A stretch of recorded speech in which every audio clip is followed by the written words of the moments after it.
तर बघा शेतकरी मित्रांनो, आपल्याला हे जे व्हिडिओमध्ये दिसत आहेत ह्या धानाच्या लोंबा आहेत आणि ह्या वापून गेलेल्या आहेत, यांना कोंब फुटले।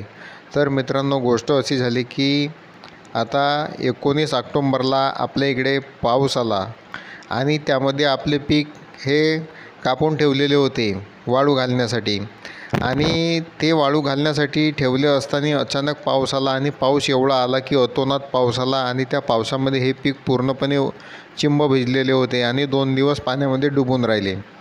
तर मित्रांनो, हे पाण्यामध्ये बुडल्याच्या नंतर आता हे वापलेले आहेत आणि अशी पूर्ण वावराची नुकसान झालेली आहे। तर मित्रांनो, आता यामध्ये नुकसान झाली आणि खाली जमिनीमध्ये पण हे धान वापलेले आहेत। जर आपण यांना उचलून पाहिले तर आपल्याला हे पूर्णपणे वापलेले दिसतील। आता मित्रांनो, सर्वात मोठे नुकसान झाली तर आता नुकसान भरपाई कशी मिळणार, तर त्यासाठी आपण पीक विमा काढला होता, जो की त्याची किंमत फक्त 1 रुपया होती।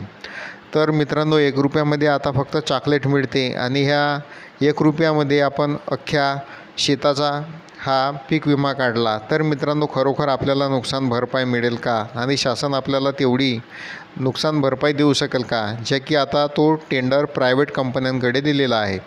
तर या प्रायव्हेट कंपन्यांचा असा नियम आहे की जर तुमच्या शेतावर काही नैसर्गिक आपत्ती आली असेल किंवा जर कोणताही संकट आलं असेल तर तुम्ही आम्हाला 72 तासाच्या आतमध्ये कळवा, नंतर आम्ही तुमची पाहणी करायला येऊन। तर मित्रांनो, आता हे पीक कापणीला आले होते आणि वारू टाकलेले होते आणि अचानक पाऊस आला। आपण कंपनीला फोन केला तर तो फोन बरोबर लागतही नव्हता, त्यामध्ये काही सुट्टीचा दिवस पण आला आणि फोन लागत नव्हता आणि जर कदाचित फोन लागला तर मग ते रिंगटोन आपल्याला ऐकू यायची की तुम्ही 1 मिनिटाने लावा, 2 मिनिटाने लावा, वाट पाहत राहा, असं आपल्याला ते सांगायचे।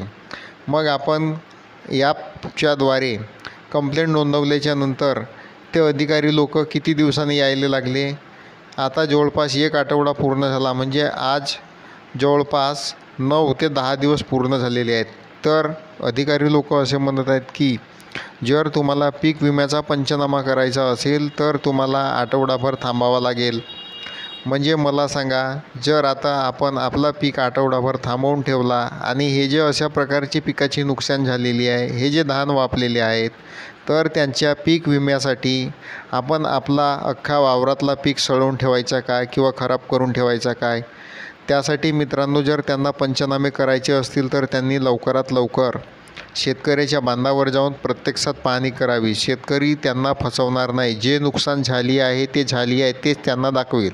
आता धानाची नुकसान झाली आहे, कोणत्या भागात सोयाबीनची नुकसान झालेली असेल तर त्या नुकसानीसाठी आपण थांबवावे का? नाही, तर त्यासाठी अधिकाऱ्यांनी लवकरात लवकर बांधावर पडावे आणि शासनाने पण आपल्या अधिकारी लोकांना सांगावे की तुम्ही लवकरात लवकर जाऊन पंचनामा करावा।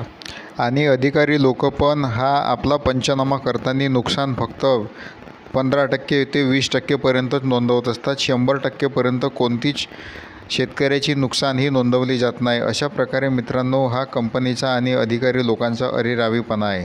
आणि मित्रांनो, वास्तविक पाहता नुकसान ही आपली 70%पेक्षाही जास्त झालेली आहे, परंतु मित्रांनो ते नोंद कमीच करतात। आणि जर समजा ज्यांना जास्तीत जास्त नुकसान भरपाई करायची असेल तर त्याच्याकडून हे टेबलाच्या खालूनही पैसे घेण्याची अपेक्षा करत असतात। त्यामुळे आगामी काळामध्ये पीक विमा काढावे की नाही काढावे हा फार मोठा प्रश्न आहे।